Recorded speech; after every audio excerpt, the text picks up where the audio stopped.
Hello students, स्वागत है आपका आईसीटी वर्चुअल क्लासेस में। मैं हूं कविता, आपकी बायो टीचर।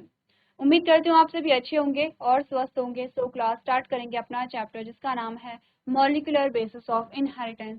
और इसमें हम बात कर रहे थे स्ट्रक्चर ऑफ डीएनए, यानी कि डीएनए के स्ट्रक्चर में हम यहाँ पर देख रहे थे किस प्रकार से डीएनए का स्ट्रक्चर होता है। अभी तक आपने क्या चीजें यहाँ पर समझी हैं, एक बार आप लोग देखिए। डीएनए के स्ट्रक्चर में ये जो स्ट्रक्चर आपका होता है, ये स्ट्रक्चर आपको तब समझ आएगा जब आप यहाँ पर देखेंगे एक एक चीज को कि डीएनए जो मिलकर के बनाते हैं। जैसे कि आपने शुगर यूनिट देखी है, जैसे कि फॉस्फेट आपने यहाँ पर देखा है, ठीक है। तो इसी प्रकार से हमने कहा कि यहाँ पर जो नाइट्रोजनस बेस ऐड हो रहे हैं तो किस प्रकार से ऐड होते हैं, क्या उनका स्ट्रक्चर होता है। ये जो डायग्राम है, ये जो स्ट्रक्चर आपको तब समझ आएगा जब आप बेसिक सी चीजें समझेंगे। जैसे कि हमने बात की है अभी तक, हमने कहा जो डीएनए बना है वो न्यूक्लियोटाइड से मिलकर के बना है, ठीक है। न्यूक्लियोटाइड के बहुत सारी यूनिट मिल करके क्या बनाती हैं, डीएनए को बनाती हैं। तो हमने कहा ठीक है, फिर न्यूक्लियोटाइड किस चीज से मिलकर के बना होगा। न्यूक्लियोटाइड का स्ट्रक्चर हम देखेंगे। न्यूक्लियोटाइड के स्ट्रक्चर की जब हमने बात की तो सबसे पहले हमारे पास आया है पेंटोस शुगर। न्यूक्लियोटाइड में पाया जाता है पेंटोस शुगर। पेंटोस शुगर क्या है, एक प्रकार की शुगर है, यानी कि एक प्रकार की कार्बोहाइड्रेट है जिसमें 5 कार्बन पाए जाते हैं, ठीक है। अब उसमें 5 कार्बन पाए जाते हैं तो हमने उसका चेन स्ट्रक्चर देखा था। ये हमारे पास क्या आ जाता है, चेन स्ट्रक्चर आता है। चेन स्ट्रक्चर में हमने क्या पाया, हमने कहा जो कार्बन नंबर 4 था और कार्बन नंबर 1 था, इनके बीच में इन्होंने क्या की, मॉलिक्यूल्स की अदला बदली की। कैसे, हमने कहा कार्बन नंबर 4 पे OH ग्रुप था जिसमें H हट जाता है और जो यहाँ पर H हट करके इस ऑक्सीजन के साथ ऐड हो जाएगा। हुआ क्या, देखिए। सबसे पहले हमने कहा ये OH ग्रुप था, ठीक है, ये OH ग्रुप है। ये OH जो यहाँ पर लगा हुआ था, इसमें जो इस O से H हट करके इस ऑक्सीजन से लग जाएगा, यानी कि जो कार्बन नंबर 4 का जो H है वो ऑक्सीजन से सेपरेट हो करके कार्बन नंबर 1 की ऑक्सीजन के साथ बाइंड करके यहाँ पर अल्कोहल ग्रुप बना देता है। क्योंकि पहले यहाँ पर क्या था, एल्डिहाइड ग्रुप था। प्रीवियस लेक्चर अगर आपने देखा है तो हमने अच्छे से यहाँ पे समझा है। हमने कहा क्योंकि यहाँ पे एल्डिहाइड ग्रुप था, एल्डिहाइड ग्रुप में क्या हमने देखा कि जब यहाँ पर ऑक्सीजन के साथ हाइड्रोजन बाइंड कर देता है तो अल्कोहल ग्रुप यहाँ पर आ जाता है। जब यहाँ पर अल्कोहल ग्रुप बन गया तो हमने कहा क्योंकि कार्बन की वैलेंसी 2 है, 2 बॉन्ड यहाँ पर बनेंगे तो डबल बॉन्ड हट करके सिंगल बॉन्ड यहाँ पर आ जाता है। अब क्या बचा, अब यहाँ पर बची ऑक्सीजन। देखिए सेम ये जो स्ट्रक्चर है यही यहाँ पर था। हमने कहा ये जो H है ये यहाँ बाइंड हो गया है, सिंगल बॉन्ड यहाँ पर बन गया है डबल बॉन्ड की जगह। अब ऑक्सीजन जो बचती है, ये ऑक्सीजन, इसे भी क्या है यहाँ पर ये क्या करेगा, 2 बॉन्ड बनाएगा। इसने एक बॉन्ड कार्बन नंबर 1 से बनाया इस ऑक्सीजन ने, और एक बॉन्ड कार्बन नंबर 4 से बनाया। और ऐसे हमने कहा कि कार्बन नंबर 1 से कार्बन नंबर 4 तक एक चेन का यहाँ पर एक रिंग का यहाँ पे फॉर्मेशन हो जाता है। इस रिंग में जो कार्बन नंबर 5 है वो रिंग से बाहर होता है, ठीक है। वो रिंग में इंक्लूड नहीं होगा, वो रिंग से बाहर होगा, अटैच होगा। ऐसा नहीं है कि वो डिटैच हो जाएगा, लेकिन रिंग से बाहर रहेगा। अब हमने कहा इस स्ट्रक्चर को हम यहाँ पर अगर इस चेन स्ट्रक्चर को अगर हम रिंग स्ट्रक्चर में देखें तो हमारे पास ये स्ट्रक्चर आया था इस प्रकार से। हमने कहा कार्बन नंबर 1 ये है, कार्बन नंबर 4 ये है, और ये ऑक्सीजन है। कौन सी ऑक्सीजन, ये वाली ऑक्सीजन, ये वाली ऑक्सीजन है जो कार्बन नंबर 1 से जुड़ी है, जो कार्बन नंबर 4 से जुड़ी है, ठीक है। क्लियर है इतना। अब हमने कहा यहाँ पर इस प्रकार से आपके पास क्या आ जाते हैं, बॉन्ड आ जाते हैं।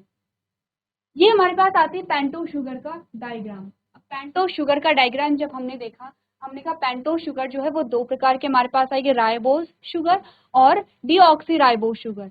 तो ये आपके पास राइबोस शुगर आती है, ठीक है, ये राइबोस शुगर है। और हमने देखा था ये हमारे पास आती है डीऑक्सी राइबोस शुगर।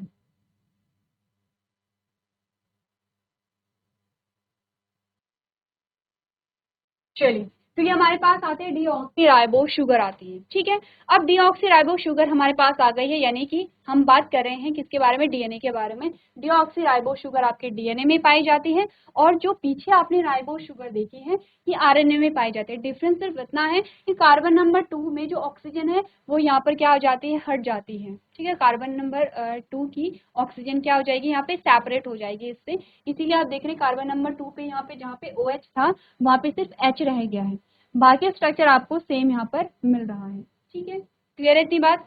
अब हमने कहा कि जो न्यूक्लियोटाइड है वो पेंटोस शुगर से बना है, ठीक है, हम डीएनए के स्ट्रक्चर के बारे में बात करें, पेंटोज शुगर हमारे पास आ गई है। दूसरा हमने कहा कि ये जो बना है वो नाइट्रोजनस बेस से मिलकर के बना होता है। चलिए अब हमें समझना होगा दूसरी चीज नाइट्रोजनस बेस। पहली पेंटोज शुगर है, दूसरी आती है नाइट्रोजनस बेस। अगर आप पिछला स्ट्रक्चर भी देखते हैं तो आपके पास ये सारे स्ट्रक्चर आते हैं। आपने कहा ये सारे आपके क्या है, नाइट्रोजनस बेस हैं। जो बीच में ये आपको मिल रहे हैं नाइट्रोजनस बेस हैं। ये अपनी जो पेंटोज शुगर पड़ी है ये पेंटोज शुगर है, इसी प्रकार का स्ट्रक्चर हमने देखा है। और एक हमारे पास और ग्रुप आता है जिसे आप क्या कहते हैं, फॉस्फेट ग्रुप कहते हैं। तो हमने कहा तीसरा हमारे पास क्या आएगा, फॉस्फेट ग्रुप। ठीक है, ये हमारे पास क्या आता है, फॉस्फेट ग्रुप आता है। क्लियर है। अब आपने बात कर ली है पेंटोज शुगर के बारे, आपने बात कर ली है पेंटोज शुगर के बारे में।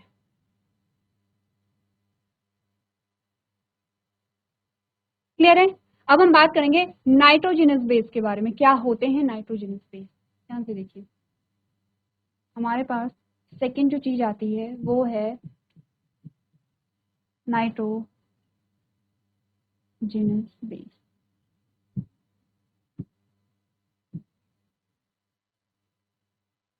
नाइट्रोजनस बेस क्या होते हैं, आप समझ रहे हैं कि ये क्या होंगे, बेस होंगे जिसमें नाइट्रोजन प्रेजेंट होगी। ये दो प्रकार के हमारे पास आते हैं।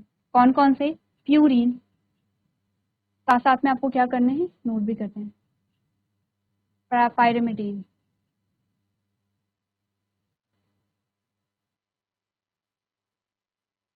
ठीक है, हमने बोला नाइट्रोजनस बेस जो होते हैं वो दो प्रकार के होते हैं, प्यूरिन एंड पेरिमिडीन। अब आपने कहा प्यूरिन के अंदर क्या क्या चीजें हमारे पास आती हैं, आपने कहा प्यूरिन के अंदर आती हैं एडेनिन। ये नाइट्रोजनस बेस के नाम है। ये इसके प्रकार हैं, किसके, नाइट्रोजनस बेस के दो प्रकार हैं। और इस प्रकार के एग्जाम्पल आपके पास आते हैं एडेनिन एंड ग्वानिन। ठीक है, और पिरिमिडीन के जो एग्जाम्पल हमारे पास आते हैं वो हैं साइटोसिन,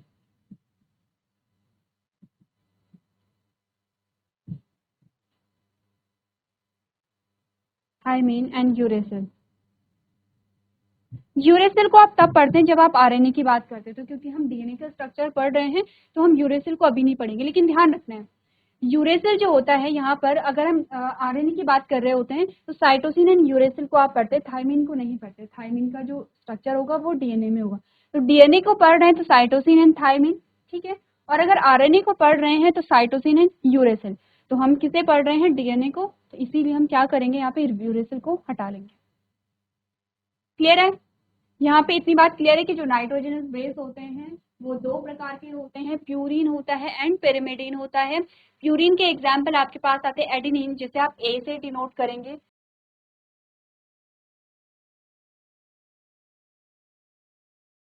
अगर मैंने जी लिखा है तो ग्वानिन की बात हो रही है, अगर मैंने सी लिखा है तो साइटोसिन की बात हो रही है, और टी लिखा है तो थाइमिन की बात हो रही है। ठीक है, क्लियर है। चार नाइट्रोजनस बेस आ गए हैं। अब यहाँ पर जो एडेनिन एंड ग्वानिन है, साइटोसिन एंड थाइमिन है, ये एक दूसरे से जुड़ते हैं। कैसे, आपने कहा प्यूरिन जुड़ता है पिरिमिडीन से। प्यूरिन जो होगा वो बाइंड करेगा पिरिमिडीन से। इट मीन्स कि एडेनिन और ग्वानिन जो है वो साइटोसिन एंड थाइमिन से जुड़ेंगे। अगर आप ये स्ट्रक्चर देखते हैं तो आपको समझ आ जाएगा। ये थाइमिन किससे जुड़ा है, एडेनिन से। थाइमिन क्या है, आपने बोला पैरिमिडीन, पिरिमिडीन है। और एडेनिन क्या है, आपने बोला प्यूरिन है। तो जो प्यूरिन है उसमें क्या आता है, एजी आता है। एजी यानी कि एडेनिन एंड ग्वानिन। अब आपने कहा एडेनिन ग्वानिन, ग्वानिन क्या है, आपने बोला प्यूरिन है। साइटोसिन क्या है, आपने बोला यहाँ पे पिरिमिडीन है। ठीक, फिर आप एडेनिन आपके पास आई, एडेनिन से फिर से थाइमिन है, और ग्वानिन से फिर से साइटोसिन है। तो आप देख रहे हैं कि प्यूरिन से पिरिमिडीन ऐड हो रहा है। और अगर आप प्यूरिन एंड पिरिमिडीन का स्ट्रक्चर आप देखते हैं तो इस प्रकार से होता है। प्यूरिन जो है उसमें दो यूनिट आती हैं ऐसे करके, और जो पिरिमिडीन है उसमें सिंगल यूनिट आती है इस प्रकार। अब करना क्या है आपको, यहाँ पर आपने पेंटोज शुगर का स्ट्रक्चर देख लिया है, पढ़ लिया है, और आपको समझ भी आ गया है। ठीक है, अब आपको नाइट्रोजनस बेस के नाम आपको याद रखने हैं, क्योंकि अब हम क्या बनाने वाले हैं, हम न्यूक्लियोटाइड को बनाने वाले हैं। ठीक है, इतनी बात क्लियर है। तीसरा जो है फॉस्फेट ग्रुप कैसे बना उसके बारे में हम बाद में बात करेंगे। पहले हमें देखना है कि यहाँ पर पेंटो शुगर और नाइट्रोजनस बेस किस प्रकार से ऐड हुए और उन्होंने ऐड होकर के क्या बनाया है। इससे पहले चारों जो नाइट्रोजनस बेस हैं उसे आप लोग क्या करेंगे, यहाँ पे अपनी कॉपी में नोट करेंगे। चलिए, अब आपने यहाँ पर देख लिया है नाइट्रोजनस बेस, ठीक है। तो जब भी मैं नाइट्रोजनस बेस कहूँ मैं बात कर रही हूँ प्यूरिन एंड पेरिमिडिन की। अब जाते हैं पीछे यहाँ पर पेंटो शुगर के साथ, और जब आप पेंटो शुगर को देखते हैं तो यहाँ पर कार्बन नंबर 1 को देखिए, ठीक है। कार्बन नंबर 1 पे यहाँ पर OH ग्रुप हट करके कोई भी एक नाइट्रोजनस बेस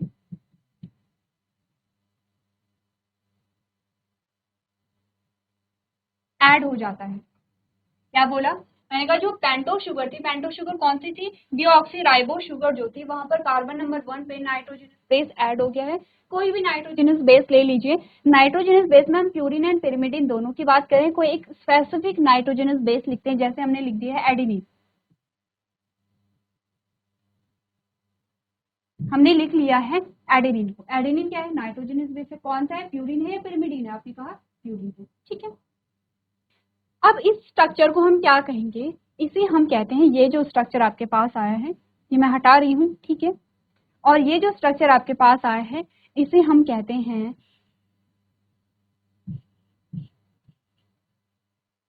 न्यूक्लियोसाइड।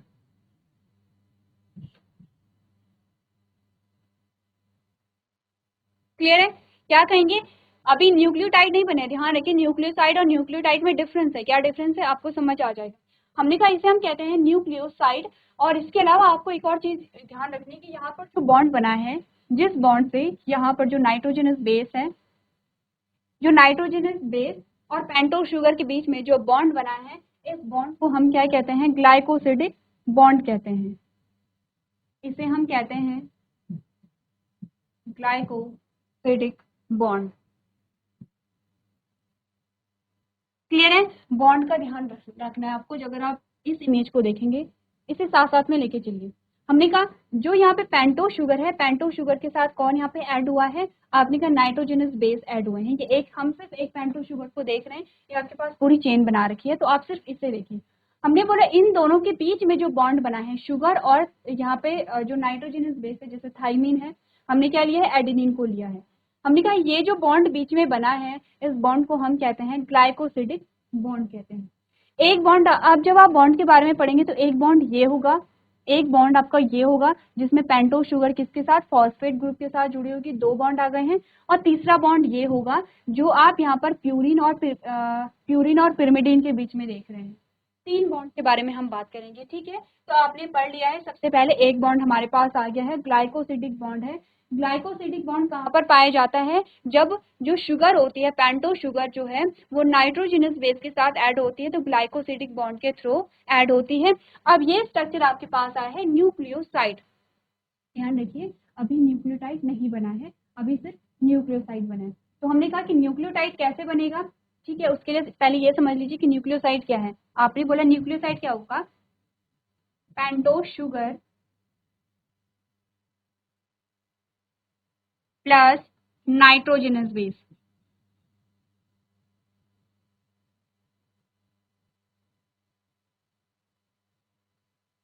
न्यूक्लियोसाइड किसे कहते हैं? Pento sugar plus nitrogenous base, इन दोनों को मिला करके क्या बन रहा है? न्यूक्लियोसाइड बन रहा है। पहले आप इस चीज को यहाँ पे नोट कर लीजिए।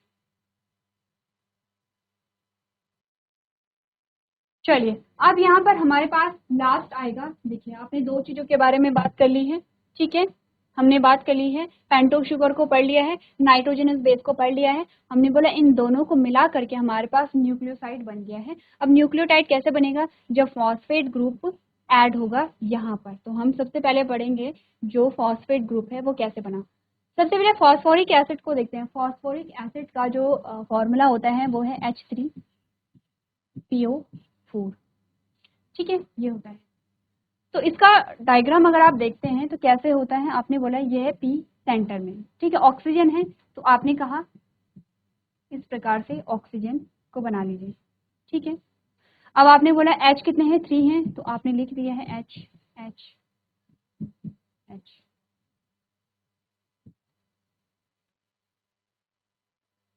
ठीक है, H। अब हमने क्या बोला था, ऑक्सीजन की जो वैलेंसी होती है वो 2 होती है, आपने ध्यान दिया होगा। अगर हम इसमें देखें कि ऑक्सीजन की वैलेंसी कैसे 2 पूरी हो रही है, तो देखिए ये ऑक्सीजन है, ये जुड़ा हुआ है H से, ये जुड़ा हुआ है H से, ठीक है, ये जुड़ा हुआ है H से, ये हमारे पास इस प्रकार से डायग्राम है।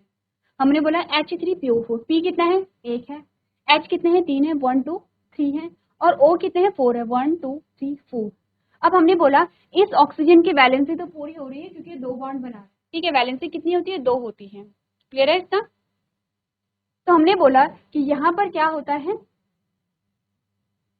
इसकी जो वैलेंसी है वो 2 होती है, इसकी भी वैलेंसी 2 हो रही है क्योंकि इस ऑक्सीजन का एक बॉन्ड H के साथ है और एक क्या है P के साथ है। इस ऑक्सीजन का जो बॉन्ड है वो एक H के साथ है और एक किसके साथ है, P के साथ है। रह गया ये वाला ऑक्सीजन, तो ये वाले इस वाले ऑक्सीजन की जो वैलेंसी है वो पूरी नहीं हो रही है क्योंकि सिंगल बॉन्ड है, क्योंकि इसे क्या चाहिए, डबल बॉन्ड चाहिए। तो हमने बोला यहाँ पर आपको क्या मिलेगा, डबल बॉन्ड मिलेगा। तो ये स्ट्रक्चर हम कैसे लिखते हैं,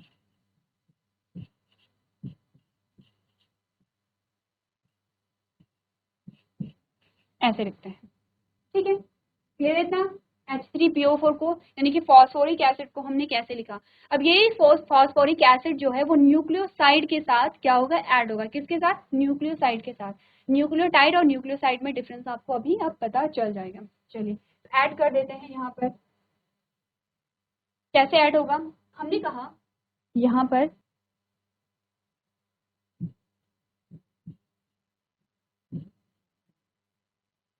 कुछ इसी प्रकार का CH2OH को हम ऐसे भी लिख सकते हैं, CH2OH को लिख सकते हैं ऐसे, ठीक है। जो CH2OH है हम उसे ऐसे भी लिख सकते हैं, थोड़ा सा बड़ा करके लिखेंगे ताकि आपको और ज़्यादा क्लियर हो। यह है C, ये है H, ये भी है H और ये है HO, ठीक है, क्लियर है इतना। कुछ चेंज नहीं हुआ है, सिर्फ हमने CH2OH को ऐसे थोड़ा सा, इसका जो डायग्राम है हमने थोड़ा सा उसे और ज़्यादा क्लियर कर लिया है, ठीक है। CH2OH को आप ऐसे भी लिख सकते हैं, अगर आपने ऑर्गेनिक केमिस्ट्री पढ़ी है तो आप अच्छे से समझते हैं हम क्या चीज़ें यहाँ पर कर रहे हैं। आपने बोला फॉस्फोरिक एसिड को जब हमने लिखा तो हमने बोला इस प्रकार से है ये,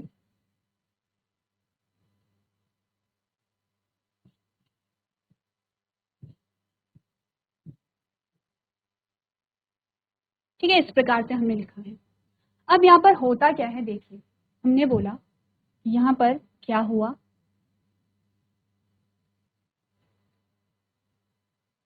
ये मिलकर के क्या बना रहे हैं, H2O बना रहे हैं। मैंने कहा अगर इस वाले स्ट्रक्चर में क्या हुआ कि H2O क्या हो गई है, जब ये दोनों इन दोनों की रिएक्शन होने लगी आपस में तो क्या हुआ, जो H2O था यानी कि जो वाटर का मॉलिक्यूल था, वाटर का मॉलिक्यूल यहाँ से निकल जाता है। अगर वाटर का मॉलिक्यूल यहाँ से निकल गया, अगर ये H2O क्या हो गया है, यहाँ से निकल गया है, तो क्या होगा, क्या होगा, कुछ ऐसा स्ट्रक्चर आपको देखने को मिलेगा, कुछ ये वाला स्ट्रक्चर आपको देखने को मिलेगा जिसमें आप क्या दिखाते हैं, -H2O, -H2O। पहले ये देखिए क्या ये जो रिएक्शन है या सही है या गलत है। चलिए अब हमारे पास ये जो कंप्लीट स्ट्रक्चर आता है ये हमारा कहलाता है न्यूक्लियोटाइड। आपके पास न्यूक्लियोटाइड का स्ट्रक्चर आ गया है, ठीक है। मैं ये हटा रही हूँ क्योंकि न्यूक्लियोसाइड अब आपके पास ये नहीं बना, ये आपके पास पूरा जो स्ट्रक्चर आएगा, ये जो हमारा कंप्लीट स्ट्रक्चर जो आता है वो कहलाता है न्यूक्लियोटाइड।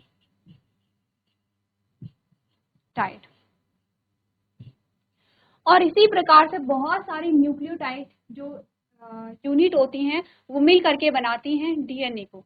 तो आपको इतना समझ आया कि एक न्यूक्लियोटाइड इस प्रकार से बना है, ठीक है, जिसमें हमने बोला यहाँ पर ये जो बॉन्ड होगा यानी कि यहाँ पर जो फॉस्फेट और जो पेंटो शुगर के बीच में बॉन्ड बना है उसे फॉस्फोएस्टर बॉन्ड कहते हैं, ठीक है। तो हमारे पास एक बॉन्ड ये आया है, दूसरा बॉन्ड हमारे पास ये आया है जिसका आपको क्या करना है, नाम याद रखना है। हमने कहा न्यूक्लियोटाइड में हमने क्या क्या चीजें देखी है, पेंटोस शुगर है, नाइट्रोजनस बेस है एंड फॉस्फेट ग्रुप है, ठीक है। 3 चीजें मिल करके न्यूक्लियोटाइड बना रही हैं और इसी प्रकार से बहुत सारे न्यूक्लियोटाइड मिल करके क्या बनाते हैं, यहाँ पे डीएनए का स्ट्रक्चर बनाते हैं। अब आप कहेंगे कि हमने डीएनए के स्ट्रक्चर को पूरा पढ़ लिया है, नहीं, अभी आपको और बहुत सारी चीजें समझनी बाकी हैं, जैसे कि हमने बोला न्यूक्लियोसाइड के बारे में। अलग अलग प्रकार के न्यूक्लियोसाइड आते हैं और अलग अलग प्रकार के न्यूक्लियोटाइड हमारे पास आते हैं, उसके बारे में हम बात करेंगे।